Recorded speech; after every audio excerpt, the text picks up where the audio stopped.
While Prime Minister Mark Carney's very sweeping and very ambitious Bill C-5 is now the law of the land, over the weekend in Calgary, the Prime Minister suggested that this new law could indeed open the door to a major new pipeline project getting approval, or perhaps a massive new carbon capture and storage project. But is it all really that simple? Joining us for more, very pleased to welcome to the program Andrew Leach. He's an energy and environmental economist, also professor in the Department of Economics and in the Faculty of Law at the University of Alberta. Professor Andrew Leach, great to have you with us here. Welcome to the program. Thanks for having me, Rob. So, as to that question, is it all that easy? Everything we've gone through with the Impact Assessment Act and just how challenging it is to get big projects done, is there a hidden shortcut that's been there all along? I don't think there's a hidden shortcut. I think the Bill C-5 does provide for some shortcutting, but that won't make either of these projects that Prime Minister Carney talked about sort of sure things or easy to get completed. As we've learned with Northern Gateway and Trans Mountain over the years, there's a lot more to it than just the federal government saying yes to a project. True. But the fact, I mean, the Impact Assessment Act still exists. So, how does this fit in? How does it work where a project can sort of be at another level or subject to a different assessment? I mean, I think the Impact Assessment Act that's gotten a lot of play as as Premier Jason Kenney called it the No More Pipelines Act, et cetera. But really, it didn't change things in that fundamental of a manner, right? It said you still need a federal environmental impact assessment. You still need federal, whether energy regulator. So it used to be National Energy Board, now it's Canada Energy Regulator. But you still needed sign off on both of those things, either under legislation that was in place when we reviewed Gateway early in the Harper mandate, when we reviewed Trans Mountain with new sort of Harper era legislation in that regard, or now. So you still have all of that type of hurdle. The details are a little bit different, but the broad scope is the same. What's changed with C5 is essentially you're putting some of the political decision making at the front end. You're saying, okay, now the federal government's going to say that we're going to do the work to get to yes, as opposed to the previous, really all three regimes that were, do the work, we'll do the analysis, then we'll tell you what we think. Now they're saying, we'll tell you what we think. Now let's do the analysis to make sure we're on the right track and to set appropriate conditions. So I think it does flip the script a little bit, whether it was Impact Assessment Act or Canadian Environmental Assessment Act, its predecessor. Well, given the powers the federal government has in this area, I mean, is that constitutionally sound, do we think? Oh, yeah. There's no question in my mind that C5 is constitutionally sound as a piece of legislation. It's the federal government or Parliament essentially providing a roadmap for how to navigate parliamentary legislation. So it's not usurping any new powers. It's not changing. It's not changing anything in that regard. Where it will become challenging, as has been the case for pipelines under other assessment rules, is on the duty to consult in Section 35. That now you have this little bit of a weird world where the federal government's going to be making some very important decisions before they've acquired full information. So there is an open question as to how can you satisfy the duty to consult while at the same time kind of predetermining the decision on a project. So that'll be an interesting dance for the Prime Minister's office and the federal government as a whole.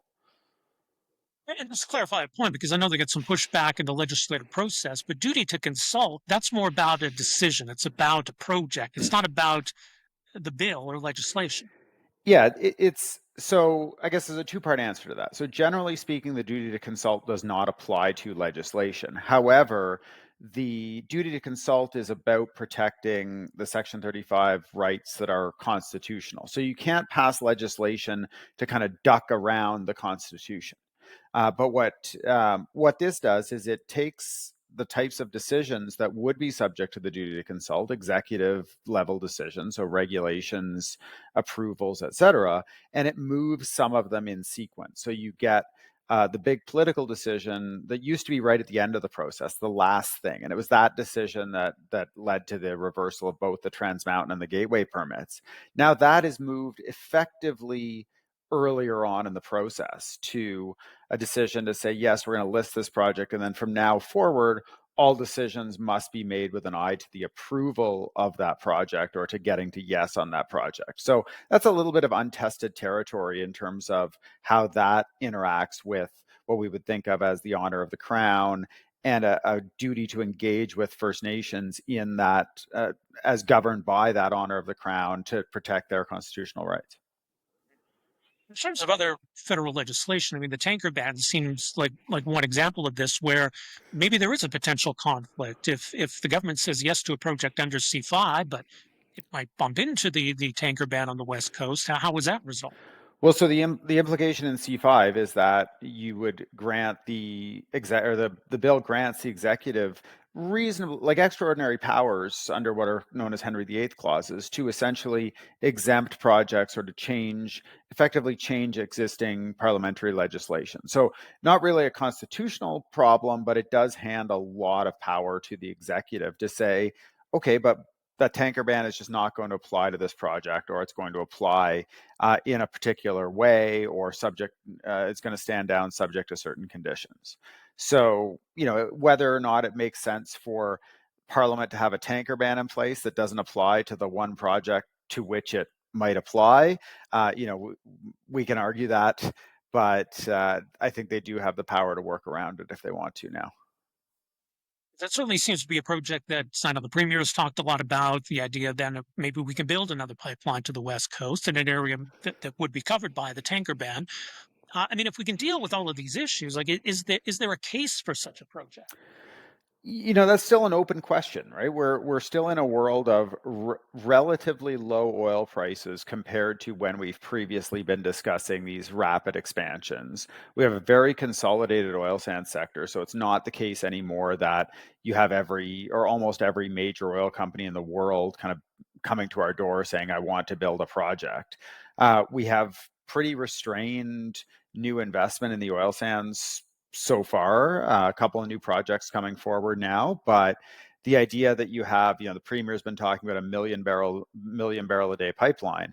The question of whether that would have enough commercial support, I think, is still an open one, but one that we should, in a way, let the market decide, right? You don't want either pundits or the government making that determination on their own. If you think it's not going to fly, okay, it's not going to fly. So that would be the first step in any project proponent coming forward. They're going to have to lock in some firm contracted shipping, and that in and of itself would give a signal from the market of whether the business case is there for the pipeline.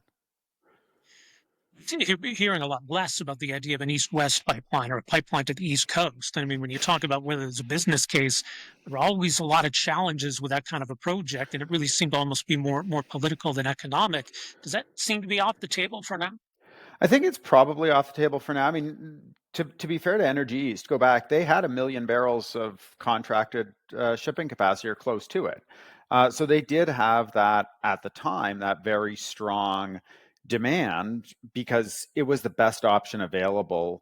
The market was convinced you couldn't go west. You just had President Obama block the route south. And so basically all that you were left with was Energy East in an environment where oil was back well over $100 a barrel. So at that point, the market says, well, is it the best option? Absolutely not. Is it potentially better than rail? And I think the answer to better than rail was probably yes, by a small margin. And so the market was at least willing to see that project through. And you're right, the politics were there too. But if you at any point during that process, as we saw, once President Trump came in and said, you know what, we're bringing Keystone XL back, all of a sudden that became the preferred option. And Trans Mountain's back in the picture. Okay, that's a preferred option, and I think that would still be true today. If you said, walk around Stampede with a sign that says, "Do you want to go west or go east?" Everybody's going to want to go west.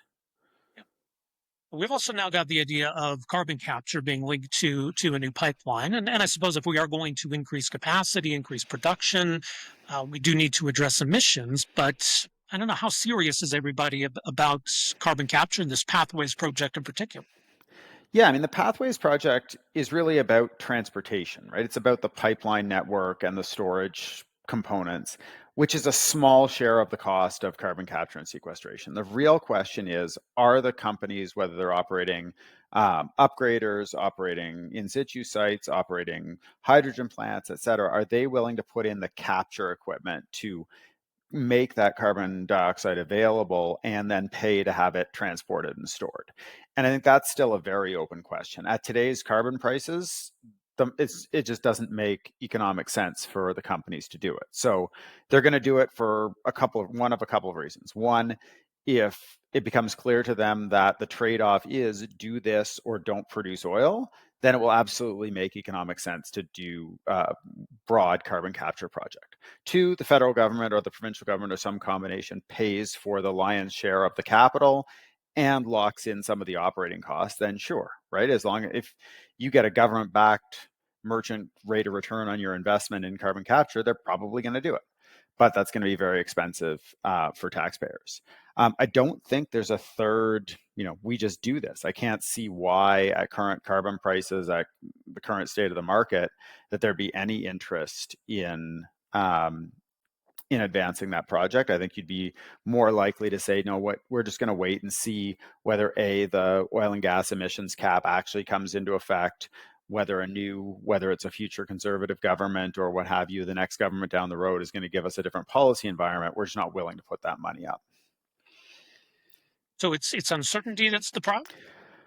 Well, in part, I mean, in the same way as if, somebody offers you a new job, you're probably not going to quit your existing one until you've got that signed on the dotted line. And it's not just how much am I going to earn on my first paycheck, it's does this actually pencil in the long run? And so, if you think of what carbon capture and sequestration is, it's a bet that I can get paid for not emitting carbon. So how does that happen? Either I avoid a carbon price that would have otherwise applied to me, or I get to do something that I wouldn't otherwise be able to do, produce oil sands. And either of those, there's potential that there's enough value there to justify doing carbon capture, but there has to be a regulatory backstop, and you have to be willing to bet on it in the long term. It can't just be, okay, well, 3 years from now or 5 years from now, there's going to be a government that's going to say, you know what, the carbon pricing system is gone, or the carbon capture subsidies are gone, or what have you, as we're seeing in the US right now, right? That now as the big beautiful bill comes in and we see a lot of changes in the subsidies, those that were not locked in, those that were not guaranteed, that's changed the investment climate for a lot of that clean tech. Yeah, it's one of these projects, and I mean, Alberta wants it, Ottawa wants it. There seems to be that consensus, although there's maybe a bit of finger pointing at one another in terms of who's responsible for delays or who needs to take the lead here. Where does that responsibility lie?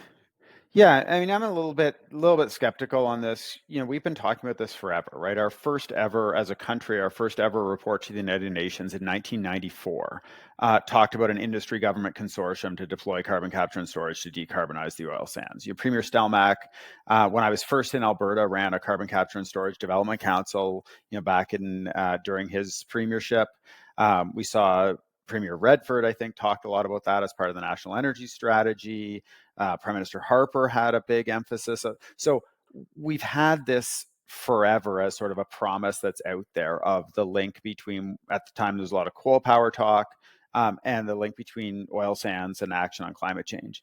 I think that the fundamentals are like it is very expensive. It has to work over a very long term. And so you're always going to have that question where companies are just going to say, this is really uncertain that I get a return on this. And the uncertainty isn't what I'm used to. It's not commodity markets. I can't look out and think about supply and demand like I could about oil or gas or LNG.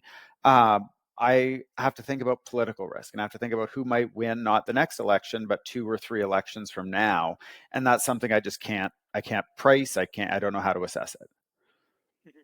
How does that affect other investment decisions? I mean, you talked about it's not just a case of getting to yes more quickly or easier. There's a long list, and you've shared it many times. There's a long list of all kinds of different projects that have been approved, that have a yes, that have a green light, Yeah. and are going ahead for various reasons. So what gets left out of that conversation? Well, I think that's in a little bit that's the danger that Prime Minister Carney has perhaps exposed his government to, is that in a way he's sort of bought into the idea that it was the federal government and stuff that was standing in the way, and that if the federal government could just get out of its own way, a lot of this stuff would get built.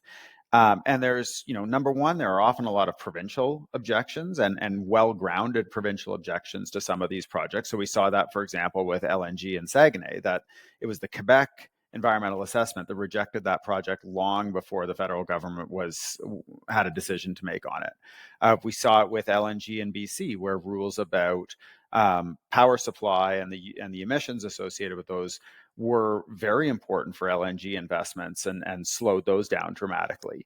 So that's the first thing. Then the second thing is, of course, there are markets. So I took a lot of issue during the election campaign with a meme that Mr. Poilievre put out, that this whole list of projects that were supposedly stopped by the Trudeau environmental assessment laws. None of those projects had been assessed under it, and some of them were things like Mackenzie Valley Pipeline's a good example, that were bets on a commodity market of 10 or 15 years ago. If you could bet on $10 or $12 gas, Mackenzie Valley makes sense.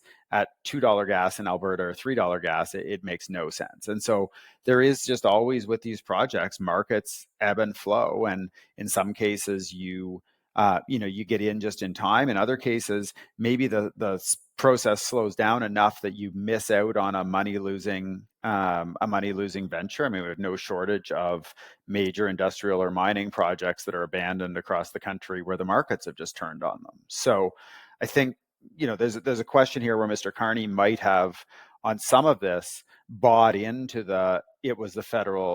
it's the federal assessment stuff that was slowing all of this down and preventing all of our productivity growth, et cetera. And I think you can see some other reasons other than just federal approvals that are playing a role there. We'll see in due course what this law looks like in practice. We'll leave it there for now. Professor Leach, do appreciate the insight. Thanks so much for making some time for us here. Oh, thanks for having me.